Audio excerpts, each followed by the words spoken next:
Folks, the Laude Classic cars will be coming out right now. There is Donadio in that Chevy coming out. He's not using the Escort Mark 1 today. It's that traditional coloured Chevy of his. There is Trevor Momberg coming out there. And of course, a classic race, you need a classic guy to join me on the mic. And that's, of course, Frankie Ennis. I like that one, a classic guy, thank you. That's his way of saying an old guy, but never mind, I get it, no problem. Franco Donadio in a Chevy Forenza V8 Can-Am from the Ford Escort Mark 1 that first had the Cosworth and then the Pinto engine to this big Chev. I want to see where is Mr. Rudolf de Vos, because I am predicting a great fight between Rudolf and Franco Donadio. But we'll have a look and see who's going to come out where.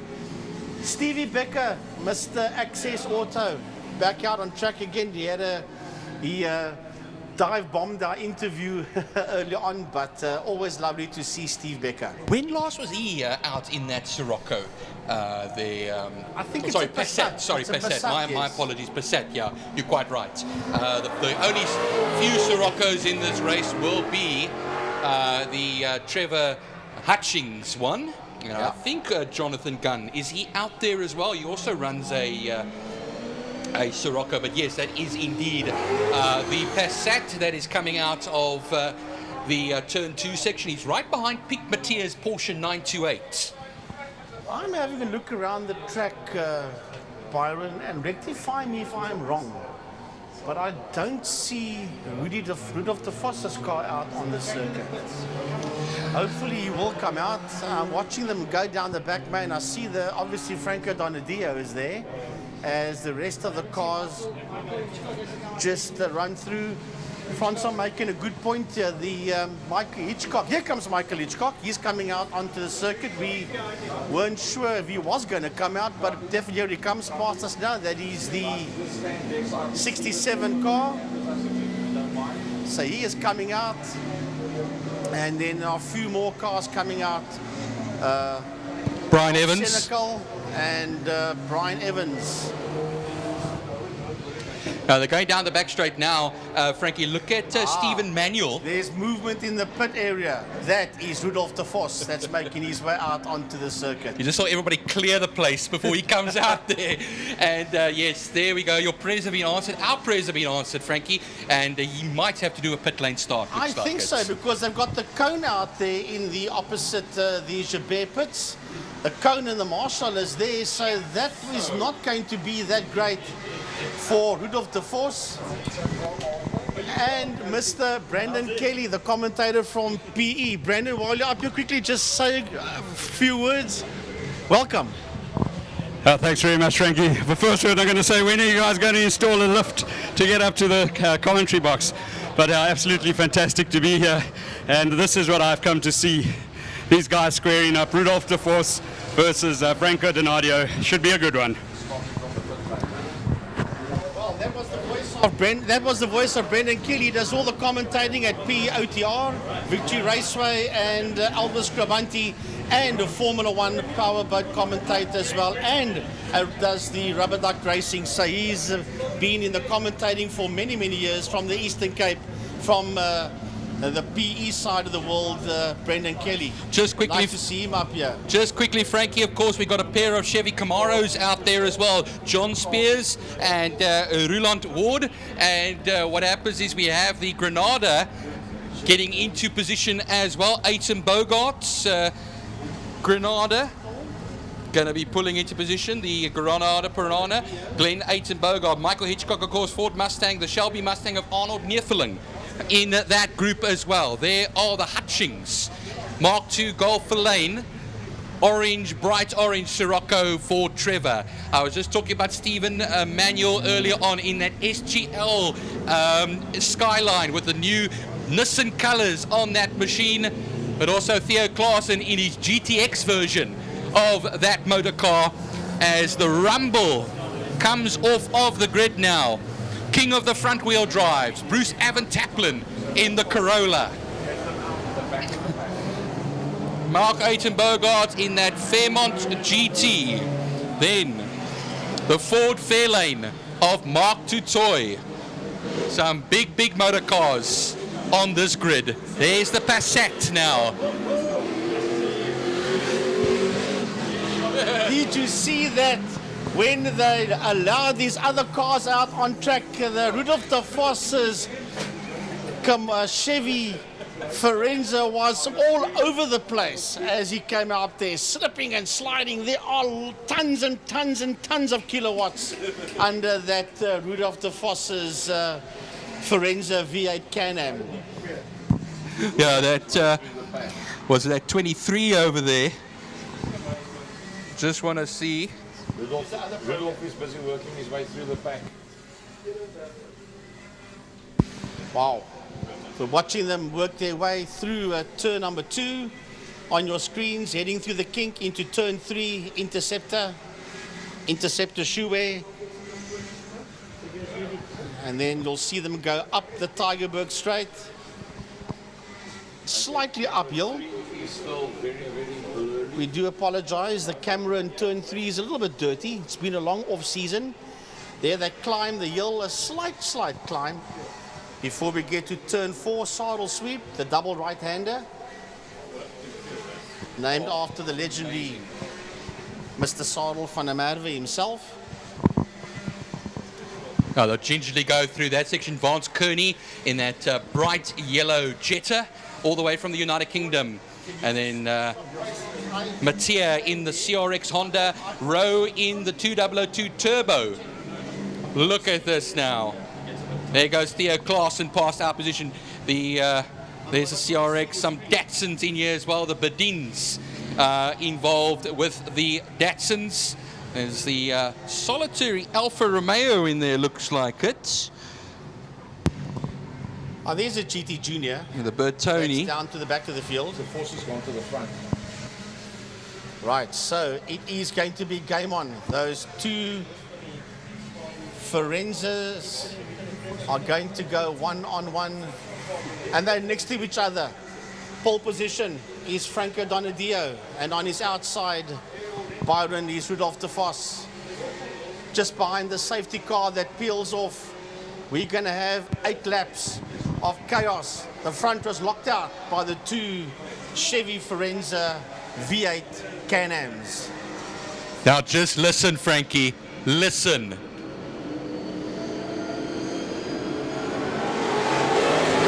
What a sound as they drop the hammers and off they go into turn number 1. Gingerly going down into turn number 1, I must say, as we're under yellow. Green over there. And oh, I understand. They probably put them yellow all the way out, and then they green from the exit of turn 1 to avoid chaos. It makes a lot of sense. As oh, I see, we've got an Escort that's pulled off here. That's why we had the yellow.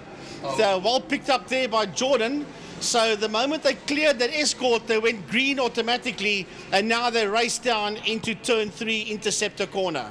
Oh, that would guarantee almost a basically good start for everybody, then a good clean start.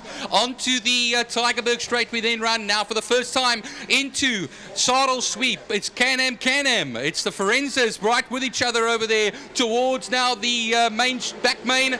Then it's going to be the Michael Hitchcock. Then it's Aiton Bogart. Then it will be Fadi Mouton, and then the V6 Capri there of Trevor Momberg all the way down the straight as they go. And I'm watching Mark Tutoy come through as well. Mark Tutoy with the Ford Fairlane making his way through turn number 5 as well, through Fostron corner. But here we go into turn number 1. Now remember, no overtaking,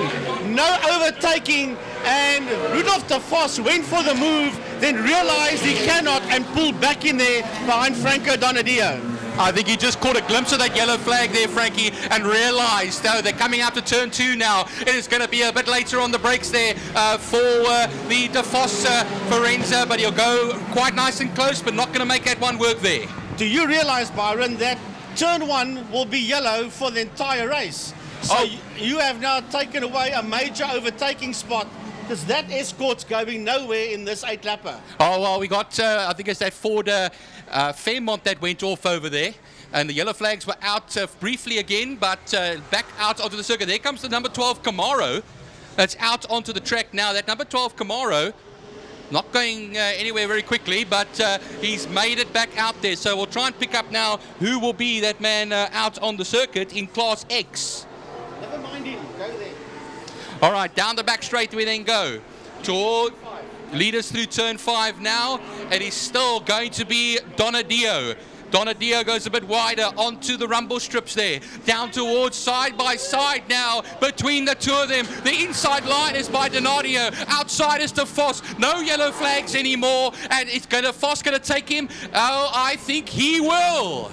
Yep, I thought we'd have yellows throughout the whole race, but they've taken that yellow flag away because the drivers have seen that car there on more than 1 or 2 occasions. And now as they work their way into turn number 2, it is Rudolf de Vos, but Donadio wants to rub it up on the inside, and he lost a bit of ground to de Vos as they worked their way through the kink. Michael Hitchcock in P3 in that Mustang is right in. He's keeping an eye on those two Forenzas working their way out of Interceptor. And that was a 1:19.569 on that last lap, Frankie. That was the fastest lap by de Vos. And if you look at the times there, I'll try and take a look at the difference in times. But look at here, Hitchcock is still keeping them in sight at the moment in that 3rd position at this time. He's 2nd in class at this time. Glenn Ayton Bogart is 3rd in class, 4th overall. Ferdy Mouton in the number 68 Mustang is still leading that Class B section ahead of Momberg by a mere 7/10 of a second. But here comes the Camaro. The number 12 Camaro will come through now and complete the first lap of his race. Leaders going into turn number 1 as they work their way into turn number 1. And here comes the Mustang of Michael Hitchcock in that 3rd place. You see he's not too far behind the 2 Chevys that's working their way out of turn number 1. Then we've got coming down towards us now is the Ford Granada coming through as well, and that is Ayton Bogart that's in there. And then we've got Ferdy Mouton, and right on his case we have got the Capri of Trevor Momberg, and then the Fairlane going through turn 1 as well, and that is Mark de Toy from Swartkops Raceway from Trans-Africa Racing. Turn 1, look at the father-son battle between the Hutchings. Lane Hutchings is going to be taken by his father. On the inside is the Sirocco. Coming around the outside though, and the 8-valve Golf is going to be Lane Hutchings, but he'll lose out to the much more experienced and older Trevor as they go now down the straight towards turn 2. They're heading towards turn 2. We're watching this group of cars. Vance Kearney's in this group coming out there. They're coming through turn 2 now as well. Was also one of our cars from up north that is racing towards Castrol Corner. It's a lovely sight, Byron, as we watch them work their way around. Well, the number 62 Skyline has pulled into pit lane now, unfortunately, and that will only be Theo Klaassen. Across the line we then run now. Here come our leaders. It's going to be de Vos from Donadio, and Donadio locks up the left front over there in his battle. They're getting past that number 12 Camaro as well now. That's right ahead of them, and well, right behind them now, and onto that turn 2 section. They're coming through turn 2. That's John Spears in the Camaro.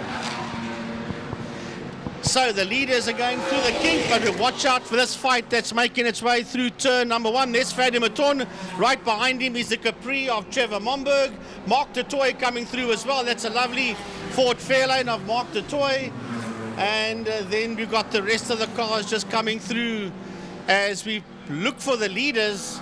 They should be working their way down the back straight. Down the back main they go. Working their way into turn 5, into Fostron, Rudolf de Vos and Franco Donadio. Half a second between the two of them the last time, Frankie. Let's take a look at them. Coming through turn 5 now. It's a bit wider for de Vos over there. That's allowed. The back end sliding out there of... onto the grass there for Donadio. It just shows you 11/10 racing.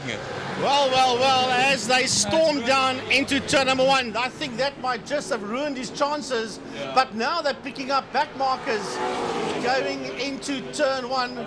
They're going to have to be careful now. There's a lot of slower cars coming out of turn 1. As we go down to turn 5, into a Fostron corner, and we watch the fight between Fadi Maton, there's a back marker, then Fadi Maton and Trevor Momberg coming through. Just ahead of them is the Aiton Bogard Granada, and then here comes Mark de Toy coming through as well as we pick up this fight, making its way out of turn 5 out of Fostron corner. Oh, we have 2 cars having pulled out at the moment, Frankie. That number 46 Jackson of Brian Bedin has dropped out, and then coming back onto the circuit over here.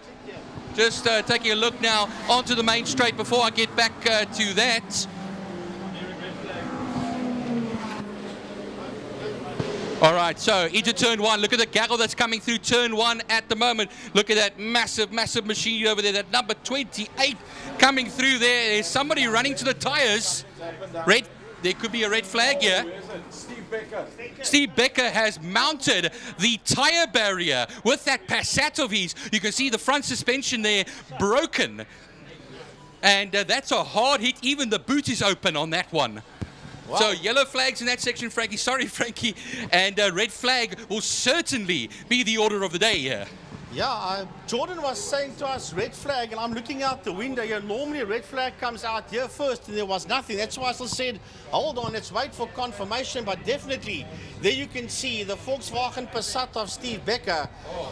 That is coming out of turn now. Now, Byron, if you work your way out of turn 3, out of Interceptor, you go through the kink. Yeah. It gives you a nice entry, and then it closes up slightly on you when you come out. And if you are on the wrong line going into and through turn 3, or you make a steering adjustment, it can stick you in the tire barrier. Yeah, those rumble strips on the outside. Frankie, you've been around that section of the circuit as well, and the curbstone on the outside is very, very high. And what happens is if you get up on top of that curbstone, that's fine. If it drops over the other side of the curbstone and you then steer it back, what happens is the back wheel tends to stay on the outside of the curbstone, and that's what then brings you into that tank slapper. Now, we've seen through the years many accidents there, not normally as far up the Tygerberg Straight as that. Probably fine if they can give us a replay, and I'm sure Nadia and the team are searching for that replay. You're going to find that he'll pick up a tank slapper, it will go backwards and forwards once or twice, and then eventually, literally halfway up the straight, that's where he goes and sticks it into that tire wall. Yeah, that is a pretty hectic hit, because as Byron and Jordan was saying off air here, the tires are lying nearly halfway onto the track, and that was a big one by Steve Becker. So we'll just go off air for a while. The cars are coming into the pits. I think more than 77% of the race has been done, so it will be classified as a full race. Is Steve all right? Have we heard anything on the radio? I haven't heard anything yet. I believe he is out of the car, but I don't know his condition. Thanks, guys. Thanks. We would have liked to have given you the last 3 laps, but unfortunately we've got no control over that in the race. I appreciate it. Thanks so much.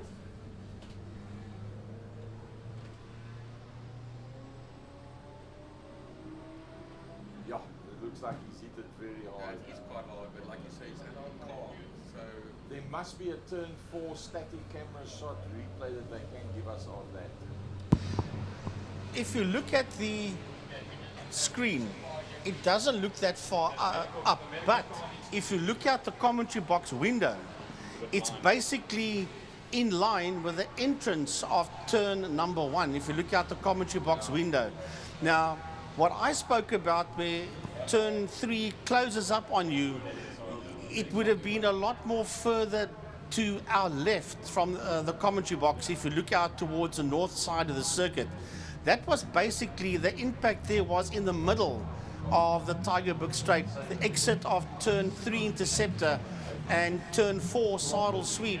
So yeah, something went wrong rather heavily there, because you would not normally, if you have a problem coming out of 3, but it would be a lot more further back to the exit of turn 3 and not in that area where Steve Becker went in.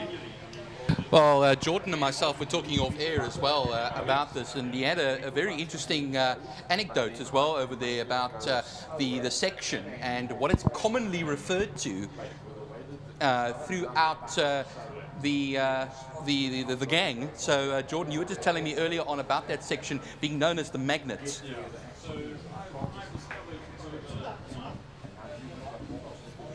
Yep. I've discovered over my years of watching and spectating at Killarney that just if you come through turn 3 a little bit too hot, it'll throw you out a little bit wide onto the curbs, and if you get a little bit too far onto the grass, it'll actually snap the car around. And you find it that with front-wheel drive cars, it's a lot easier to just put your foot down and point the car straight. But with a rear-wheel drive car with a lot of power, it'll spin the car around and it'll send you straight into that wall. And I think that's what's happened here now with that Scirocco, with the Sat. And it's rather unfortunate, but that is motorsport, and it's going to be a tough cleanup. And I believe the medical car is out for the driver, and we hope he's okay. But that was definitely a hard hit.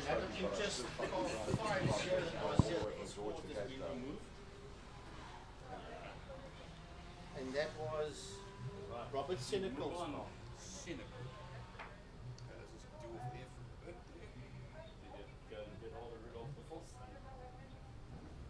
If you can bring him up, if you can bring anybody up, and you can sort of do interview with him as well. Driver fine, Steve Becker, they got him in the ambulance, but he's okay. All right, there's some good news over there. So the Steve Becker, the driver, he is A-OK, and just the routine checkups that he will be back to the going medical through. center, but it seems that he's walking around and now in the ambulance, so he'll make his way back to the medical center by the tower fairly soon, and I'm sure they'll take a couple minutes to clean this up, and we'll be back underway shortly.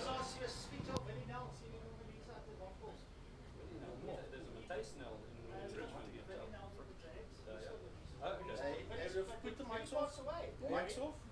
They referred to Steve as the walking wounded, but he's okay, so the hospital's just put him in the ambulance and bring him back here. He's had 2 heart attacks already. So.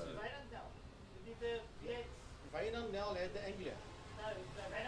It's Willie now that's got the cannon, the drag car. Yes, yes. It's a maroon color, metallic maroon. And there's another one standing down here yesterday, the white one. Did you see it? No, I wasn't here yesterday at all. Willie Nel not with us anymore? Brendan, if you can, anybody of the Oaks that you know, you can get them. They're bringing the tires through 3. That likes to talk. Malcolm Aidenbergard. I mean, I don't know, he pisses lots of people off. Yeah, but remember we're only here till about 5. Father Time has got all the young people. Yeah. Whoever. And then you can sort of do interview with them as well. Get the voice out here also. See you guys just now for race number 2. Yeah. Stevie just rebuilt that whole car. He stripped it down to nothing. He hasn't been back for a long time, and then You've got a tank stand on the side. And that's exactly halfway up But that that straight. car is a little bit heavier on the back. The tank and everything's But now what is that? That's the Sat. it's Passat, yeah. Okay, so it is front-wheel drive. Yeah. That's strange to me. Remember last you year? get front-wheel drive snapping like that. Something broke up. Remember last year we saw John Costerman on the Suzuki go down there. So bikes with the rear-wheel drive, what happens is that you can see, but I thought Never ever heard of a front-wheel drive motorbike, but okay, fine. Top Gear had were funny. The one they broke, they built when they brought it down here. Those two have bowled anything. I'm sure somebody's tried it. I wouldn't call them a genius though, but yeah. I'm yet to hear of a motorcycle that's front-wheel drive, okay? What I meant is because the rear wheel being the driving wheel. That's two-wheel drive either. True. I don't think you'd be able to corner with that thing, but So in the story with the food, supposedly they've changed the whole kitchen thing. Dave Abrams refers to the prepared meals to do what the hell that's supposed to be. Pre-prepared meals. Yeah. Airline meals. But supposedly it's a lot better. So let's see what happens today. Breakfast bunnies bought some out, my own stuff. Is it prepared? The guy guy that's with the main medic, he says they get, some of them get their stuff from the bull bar. He says it's only a burger, it's not burger and chips. He says a burger is like enjoyable. The chips means nothing because by the time it gets cold, it's gone. So let's check what happens today, and then you guys must decide what you want to do. If you want to stick with that or go for the bull bar. But I think they only calculated on 50 rand a day. So Something like that, yeah.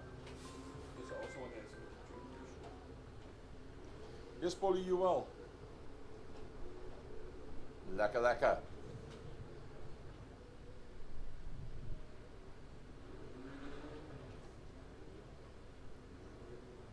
Okay, 100%.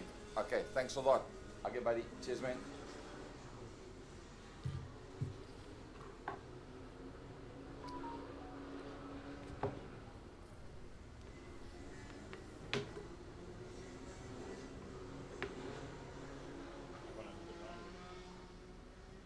Don't use that mic. That seems to be where the problem is, because now I've had Paul phone me and saying we're listening to Frankie talking about his personal stuff.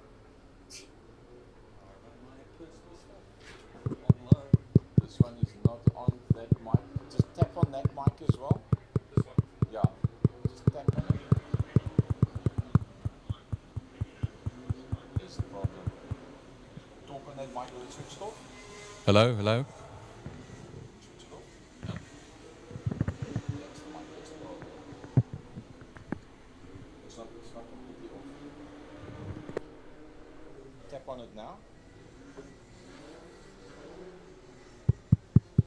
Okay, then go. Yeah. Transfer that mic, you must just druk hard on it because it didn't go all the way down.